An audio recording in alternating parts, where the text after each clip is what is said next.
तर असं हा स्वभावोध्यात्ममुच्यते. आधी वर्णगत स्वभाव, मग उत्पादित स्वभाव आणि मग ज्ञानी स्वभाव, असं त्यांनी सांगितलं की स्वरूप संधान हे मग जाणीवपूर्वक लक्ष देऊन त्यापासून न ढळता करावे लागते आधी. मग भगवत कृपेने एक क्षण असा प्राप्त होतो की आपण म्हणतो, अरे आता ही सहज स्थिती झाली. आणि असं कोणाच्या बाबतीत घडलेलं आहे? संतांच्या बाबतीत अशी सहज स्थिती झालेली आहे. ज्ञानोबा काय, मीराबाई काय, सूरदास, तुलसीदास, समर्थ रामदास स्वामी, एकनाथ महाराज, नामदेव महाराज, तुकाराम महाराज, या सगळ्यांचं काय झालं आहे की स्वरूपानुसंधान त्यांनी केलेलं आहे. एक क्षण असा आला की त्यांची सहज स्थिती झाली, तो त्यांचा स्वभावच बनला. आणि म्हणून आपण असे लक्षात ठेवायचे की अध्यात्म म्हणजे काय, तर ती सहज स्थिती आहे. ती सहज स्थिती यावी म्हणून वर्णगत स्वभाव प्रथम ओलांडावा लागतो, टाकून द्यावा लागतो.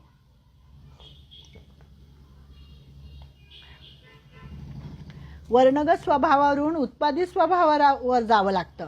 तिथून मग ज्ञानी स्वभावापर्यंत पोचायचं. आणि मग तिथे एकदा जाऊन पोचलो की मग आपल्या असे लक्षात येते की सहज स्थिती म्हणजे काय आहे, अध्यात्म म्हणजे काय आहे, आत्मज्ञान म्हणजे काय आहे. परब्रह्माचे विशेष ज्ञान तेच अध्यात्म आहे आणि तीच सहज स्थिती आहे आणि ते स्वरूपानुसंधान आहे. म्हणजे दोन गोष्टींचा खुलासा इथे भगवंताने केलेला आहे. एक तर ओंकार अक्षर हे परब्रह्म आहे आणि अध्यात्म म्हणजे स्वभाव म्हणजे सहज स्थिती आहे. या दोन गोष्टी अक्षरम ब्रह्म परमम स्वभावोध्यात्ममुच्यते. तर भूतभावोद्भव करो विसर्ग कर्म संज्ञितः. कर्म कशाला म्हणायचं? भूतांच्या भावाचा जो त्याग त्याला कर्म असे म्हणतात. आता हे खरं तर अवघड आहे समजायला पण आणि समजावून सांगायला पण. भूतांच्या भावाचा जो त्याग त्यालाच कर्म असे म्हणतात. आपलं हे जन्ममृत्यूचं चक्र चाललेलं असतं. एक युग जातं, दुसरं युग येतं, मग तिसरं येतं, चौथं येतं, अशी 4 युग येऊन जातात. आणि ब्रह्मदेवाचा जो एक दिवस असतो त्याला कल्प असं म्हणतात. आता या 8व्याच अध्यायामध्ये हे सगळं येणार आहे आपल्याला. कल्पारंभ म्हणजे काय, कल्पक्षय म्हणजे काय, हे सगळं उत्तरायण आहे, दक्षिणायन आहे, ह्या सगळ्या गोष्टी आपल्याला या 8व्या अध्यायामध्ये बघायला मिळणार आहेत. ब्रह्मदेवाची रात्र त्याला म्हणायचं कल्पक्षय, ब्रह्मदेवाचा दिवस त्याला म्हणायचं कल्पारंभ. आणि हे कल्पक्षय आणि कल्पारंभ या दोन्हीमध्ये जे काही अंतर असतं तिथे काय असतं, तिथे भगवत संकल्प असतो. आणि त्या भगवत संकल्पातून सगळे प्राणी मात्र जन्माला येत असतात. उत्पत्ती स्थिती लय अशा 3 गोष्टी सांगितलेल्या आहे. तर त्या उत्पत्तीच्या ह्याच्यामध्ये भगवत संकल्प घडतो आणि तिथून सगळे प्राणी मात्र जन्माला येतात आणि मग सगळ्या भूतांचा भाव निर्माण होत असतो. पण तो भगवंत असे म्हणतो की एकोहम बहुश्याम. म्हणजे असं एक उपनिषदांनीच एक ती कल्पना सांगितलेली आहे अशी की भगवंत हा एकला एक होता आणि मग त्याला एकट्याला काही करमेना. मग त्याला असं वाटलं आपण बहु हवं, म्हणजे आपल्याला म्हणून त्यांनी काय केलं की त्यांनी आपल्यातूनच हे विश्व निर्माण केलं. म्हणजे तोच आहे विश्वामध्ये एकोहम बहुश्याम. तो जो एक होता तो बहु झाला, अनेक झाला. आणि काय झालं मग की एकदा प्रलय झाला की सगळी प्रकृती त्याच्या गुणासहित भगवंतामध्ये मिसळून जाते. मग कल्पक्षय होतो आणि कल्पारंभ करायचा म्हणजे भगवत संकल्प. आणि मग तो संकल्प करतो भगवंत आणि आपल्याला जसे हवे तसे सगळे प्राणी तो निर्माण करतो. भगवत संकल्पामुळे सृष्टीची निर्मिती व्हायला प्रारंभ होतो. आणि मग स्थूल मानाने असे म्हणता येईल की हे पंचमहाभूतांचे घटक निर्माण होतात, वनस्पती निर्माण होतात, मग हळूहळू प्राणी संपत्ती निर्माण होते, मग शेवटी मनुष्य प्राणी निर्माण होतो आणि हे सगळे चक्र चालत राहते. ह्याला म्हणतात हा जो भूतांचा भाव आहे त्याचा त्याग जो कल्पक्षयाला होतो तो खऱ्या अर्थाने विशुद्ध कर्माचा आहे असे भगवंतांना म्हणायचे आहे. त्याला म्हणतात कर्मसंज्ञितः.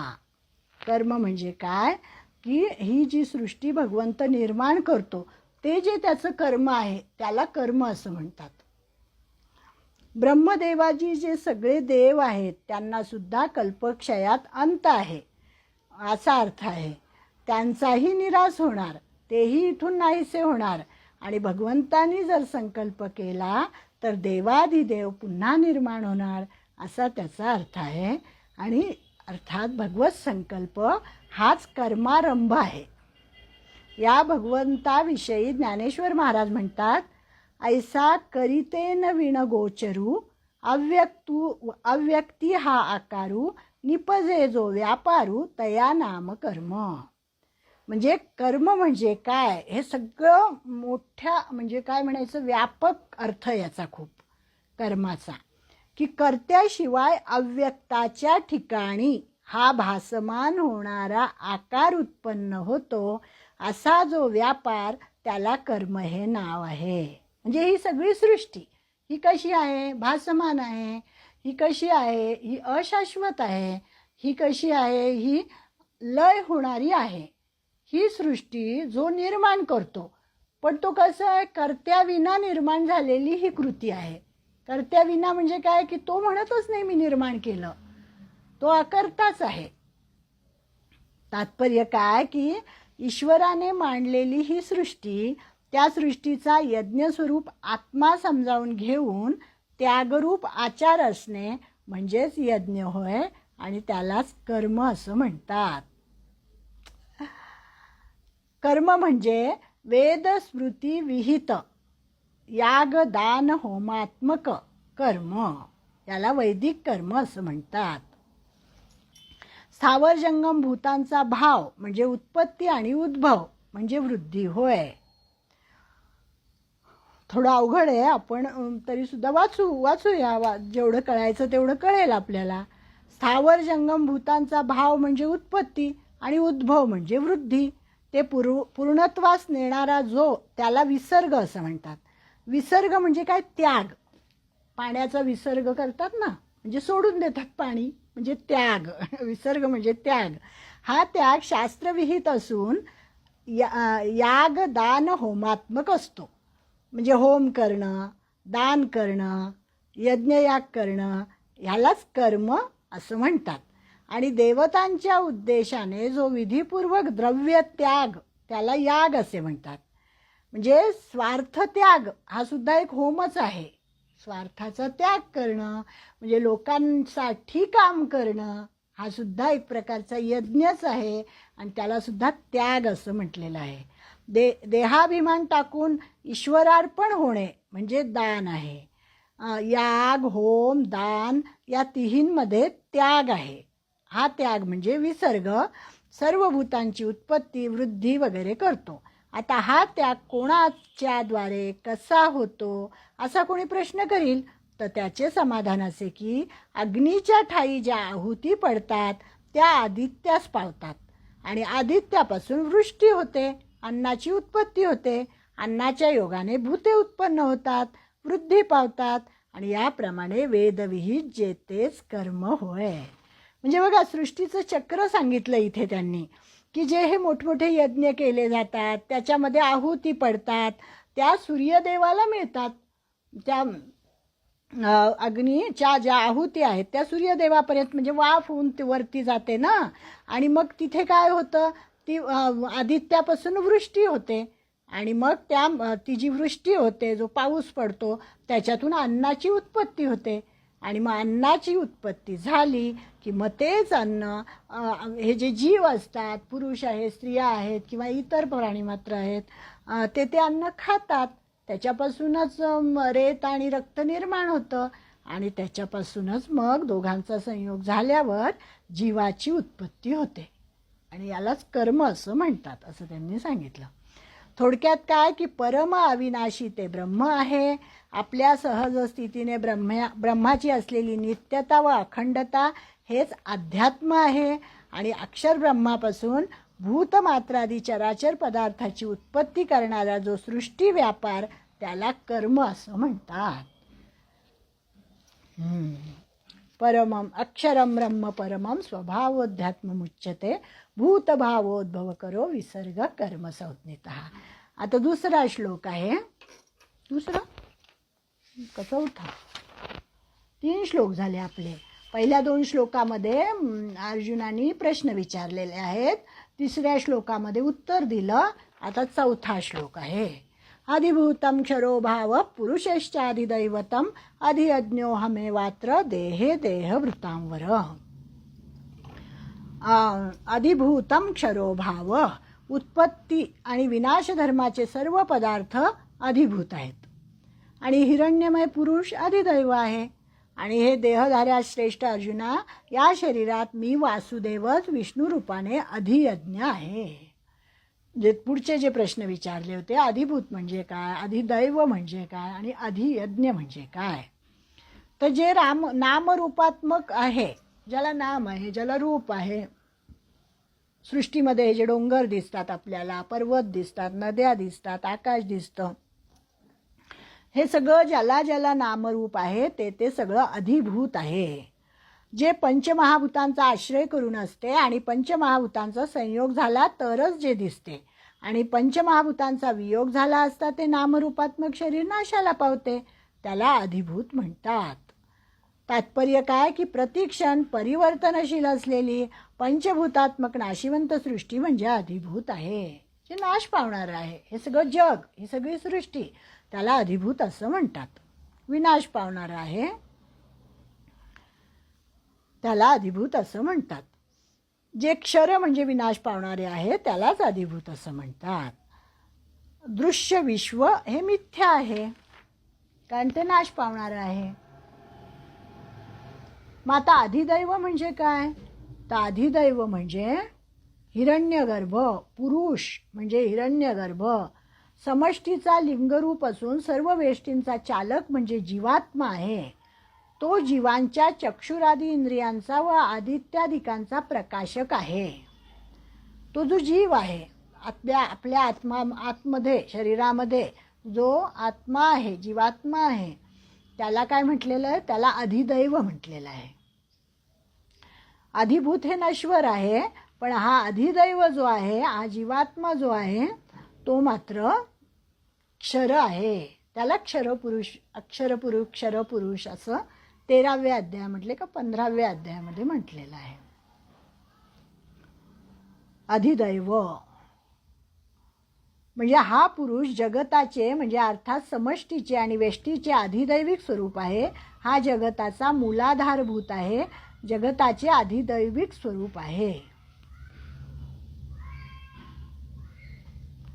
अधियज्ञ त्याच्या पुढचा आहे अधियज्ञ. अधियज्ञ म्हणजे साक्षात ईश्वरच. या शरीररूपी गावामध्ये जो शरीरभावाला नाहीसे करतो तो या शरीरातील अधियज्ञ आहे. म्हणजे सर्वस्य चाहं हृदि सन्निविष्टो मत्तस्मृतिर्ज्ञानमपोहनञ्च वेदैश्च सर्वैरहमेव वेद्यो वेदांतकृद्वेद विदेव चाहं. 15व्या अध्यायात म्हटलेलं आहे की भगवंत म्हणतात की मीच सर्व प्राणांच्या हृदयात अंतर्यामी रूपाने स्थित आहे. तसेच माझ्यापासूनच स्मृती, ज्ञान, अपोहन होतात आणि सर्व वेदांच्याद्वारे मीच जाणावयास योग्य आहे. म्हणजे अर्जुनाच्या प्रश्नाला उत्तर देताना भगवंतानी या अध्यायातील 3 व 4 या श्लोकामध्ये आपण बघितलं ब्रह्म म्हणजे काय, अध्यात्म म्हणजे काय, कर्म म्हणजे काय, अधिभूत, अधिदैव आणि अधियज्ञ या 6 संज्ञा स्पष्ट केल्या आणि त्यांचे वर्गीकरण सुद्धा करून आपल्याला त्यांनी सांगण्याचा प्रयत्न केलेला आहे. जेवढं आपल्याला समजेल तेवढं आपण घ्यायचं. समजायला अवघड आहे. ब्रह्म, अध्यात्म, कर्म, अधिदैव, अधिभूत, अधियज्ञ या 6 गोष्टी सांगून झाल्या आणि सगळ्यात शेवटी आता सांगतात म्हणजे 5वा श्लोक आहे. अंतकाले च मामेव स्मरन् मुक्त्वा कलेवरम यः प्रयाति समद्भावै याति नास्त्यत्र संशयः. की जो पुरुष अंतकाळी माझे स्मरण करीत शरीर सोडतो. अंतकाले च मामेव स्मरन् मुक्त्वा कलेवरम हे अतिशय प्रसिद्ध श्लोक आहे हा, की तो माझ्या साक्षात स्वरूपाला प्राप्त होत असतो, यात काहीच संशय नाही असं सांगितलं आहे. म्हणजे अंते मती सा गती असं म्हणतात ना, की शेवटी जे मनामध्ये येईल, मरताना जे आपल्याला स्वरूप दिसेल किंवा जे आपल्या मनामध्ये जो काही विचार येईल त्याच गतीला तो माणूस प्राप्त होत असतो, तोच जन्म त्याला मिळत असतो असं इथे सांगितलेलं आहे त्यांनी. अंतकालेच मामेव स्मरण मुक्त्वा कलेवरम या प्रयाती समद्भावय याती नास्त्यत्र संशय. यात काही संशयच नाही आहे की अंतकाळी जर माझं नाव त्याच्यात मुखामध्ये असेल तर तो मलाच प्राप्त होईल. आणि हे सगळे आधीच्या ज्या संज्ञा सांगितल्या ना, अधियज्ञ म्हणजे काय, अधिभूत म्हणजे काय, हे सगळं ज्याला कळतं म्हणे, ज्याने हे सगळं समजून घेतलेलं आहे आणि ते समजून घेतल्यानंतर तो ज्ञानी झालेला आहे, भक्त झालेला आहे. आणि असा जो असतो त्याच्या मुखामध्ये अंतकालीसुद्धा आपोआपच माझं नाव येतं आणि मग ते आलं की तो मलाच प्राप्त होतो, यात काही संशयच नाही. अशी ती शृंखला त्यांनी लावलेली आहे. मग आता कशासाठी हे सांगितलं त्यांनी, की ज्याचा स्वभाव ईश्वररूपी झालेला आहे तो पुन्हा जन्ममृत्यूच्या चक्रामध्ये पडणारच नाही. अंतकाली तो ईश्वराचेच नित्यस्मरण करेल, ज्याला हे सगळं समजलेलं आहे. जसे आयुष्य आपण व्यतीत केले तसे अंतकाली स्मरण होणार. ज्याने आयुष्यभर पाप केले त्याला पापच आठवत राहणार, ज्याने आयुष्यभर पुण्य केले त्याला पुण्यच आठवत राहणार. आता दिवसभराचं बघा असतं तसंच. दिवसभर आपण एखादं काम केलं, आपण जर सतत गीता म्हटली तर रात्री झोपताना सुद्धा आपल्याला गीताच आठवते. आणि दिवसभर जर आपण काही कामाचं टेन्शन घेतलं, हे काम करायचं, ते काम करायचं, रात्रीसुद्धा आपल्याला ते कामच आठवतं, सकाळी उठल्यावरसुद्धा त्याचीच आठवण येते. तसं आहे की ज्याचा जीव ज्याच्यामध्ये गुंतलेला असतो त्यालाच त्याचं स्मरण होतं.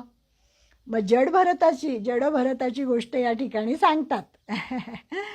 तर म्हणे त्यांनी असं सांगितलं की तरुण लोक म्हणतात की ह्या काय भाकड कथा आहेत. तर या भाकड कथा नाही आहेत, जडभरत.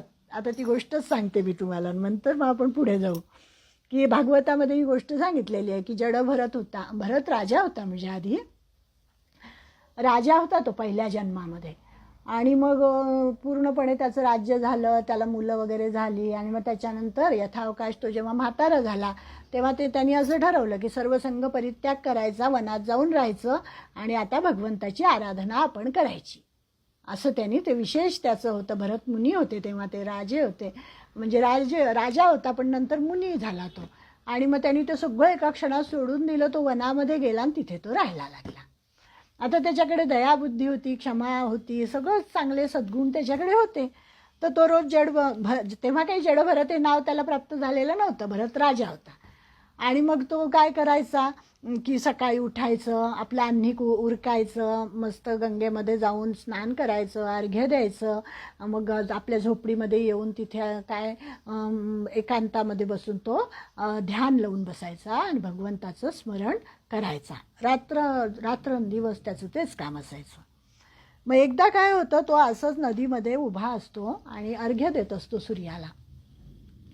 आणि अचानक काय होतं की एक हरिणी, ती गर्भवती असते हरिणी, आणि तिच्या पाठीमागे वाघ लागलेला असतो. ती गर्भवती हरिणी आणि तिच्या पाठीमागे वाघ लागलेला असतो आणि ती इतक्या जीवाच्या आकांताने पळते आणि त्या नदीमध्ये ती धापकन उडी मारते. आणि मग ती त्या म्हणजे गर्भगळीत होणं हा वाक्प्रचार कसा आहे, तर अक्षरशः तिथे तसं होतं की भीतीने तिचा गर्भ गळून पडतो त्या हरिणीचा आणि तिचं प्राणोत्क्रमण होऊन जातं, मरून जाते ती.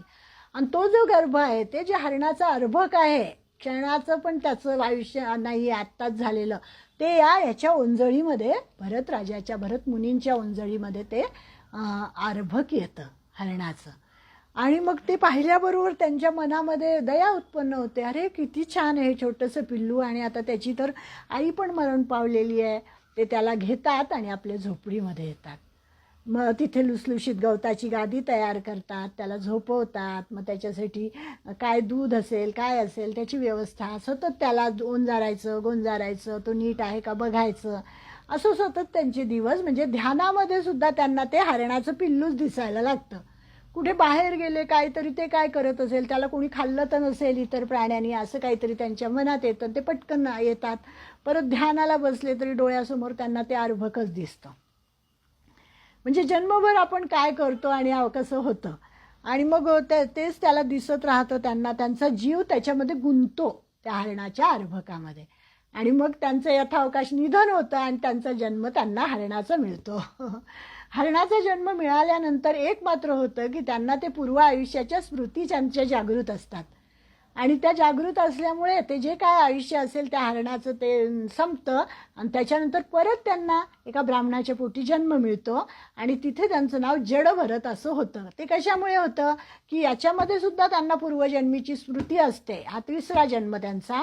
आणि ते ठरवतात की आता मी काहीच करणार नाही, काहीच अहिंसावादी त्यांनी राहायचं ठरवलं असतं. कुठल्याही प्राणाचा माझ्याकडून हत्या झाली नाही पाहिजे, कोणालाही मी वाईट शब्द बोलला नाही पाहिजे, कोणाचंही माझ्याकडून काही अहित घडलं नाही पाहिजे.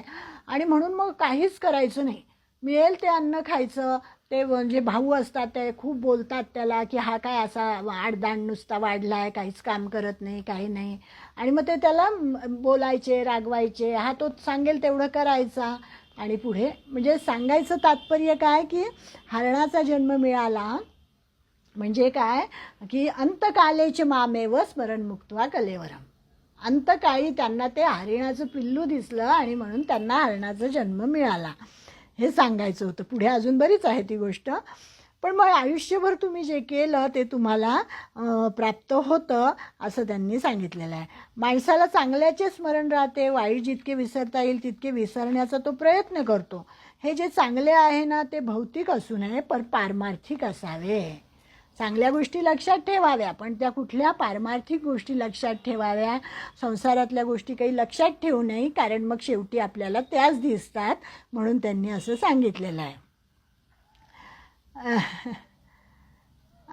मृत्यूचे अनुसंधान असावे.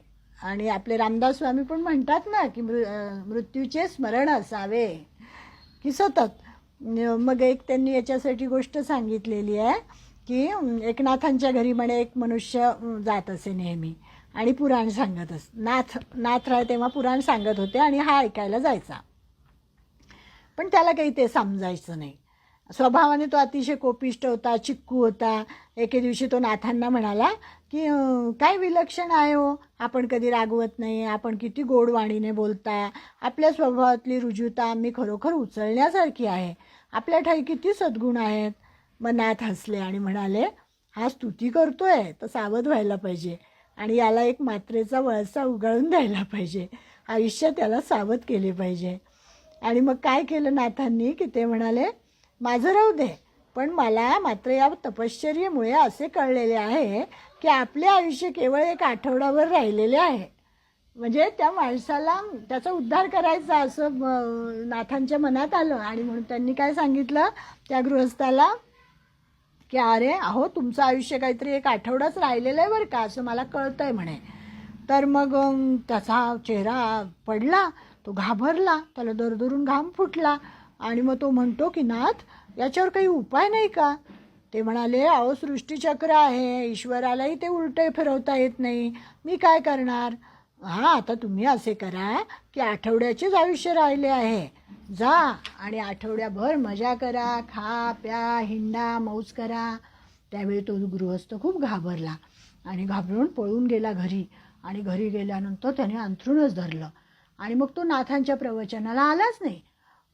नाथांची रुजू आणि त्याला कानात साठवावीशी वाटली नाही कारण त्याला काही ते पुराण वगैरे एवढं काय आवडायचं नाही, आपलं यायचा तो कधीतरी. मग नाथांना वाटलं की हा आला का बरं नाही, आठवडा झाला.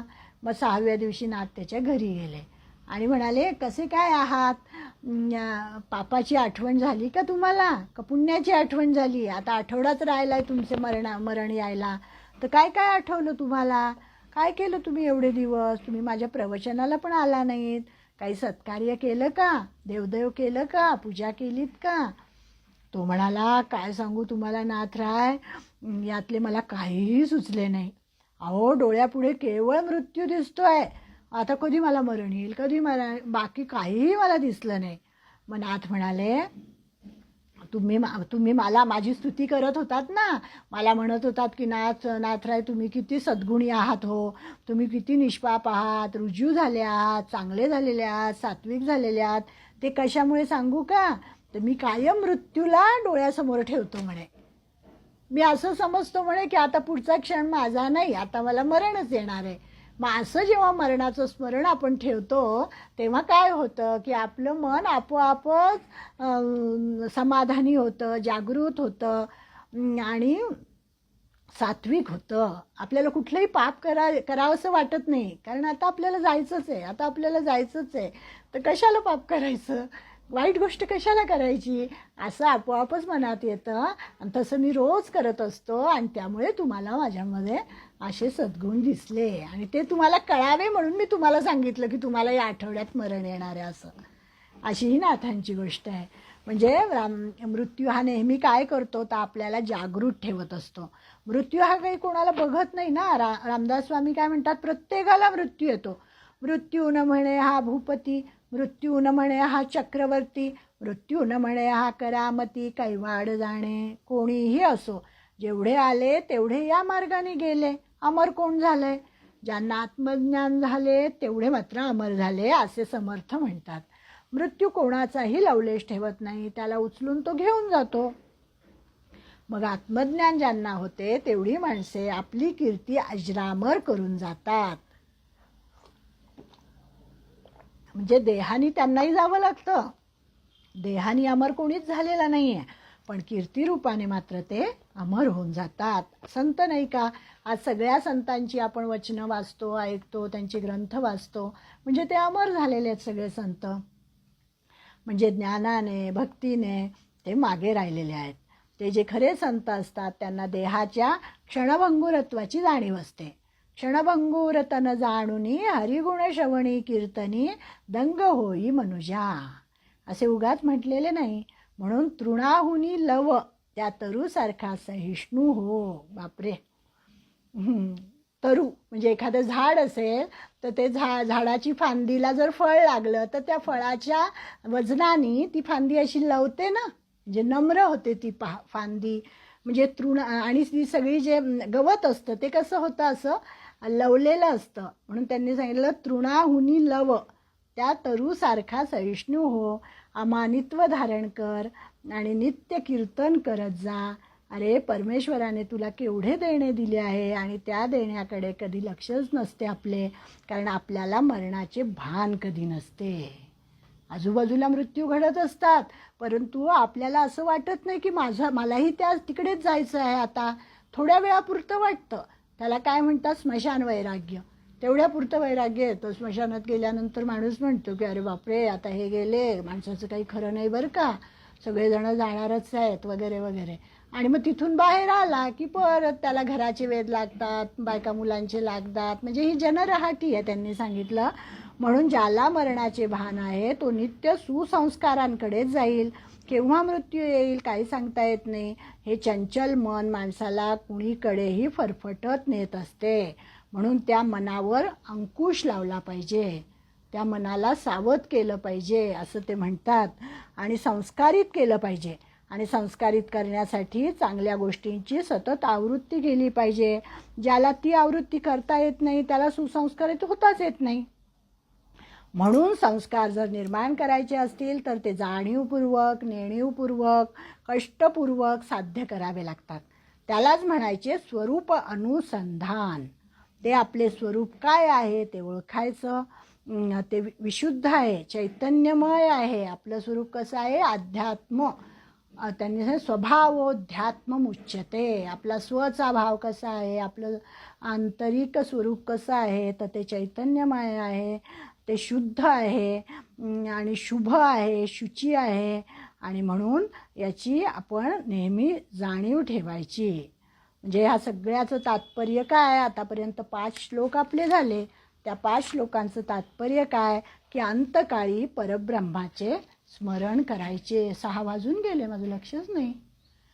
अंतकाळी परब्रह्माचे स्मरण करायचं, देहात्मबुद्धीला तिलांजली द्यायची. उत्तम गती त्यामुळेच आपल्याला मिळते आणि शेवटी ब्रह्मभावामध्ये मिळून जायचं. हीच क्रममुक्ती आहे, क्रमाक्रमाने होणारी मुक्ती. म्हणजे आत्मज्ञान म्हणजे आत्मानुभवाचे माझघरच आहे. त्यामुळे आत्मज्ञानी माणसाचे जिवंतपणाचे व्यवहार अलौकिक असतात.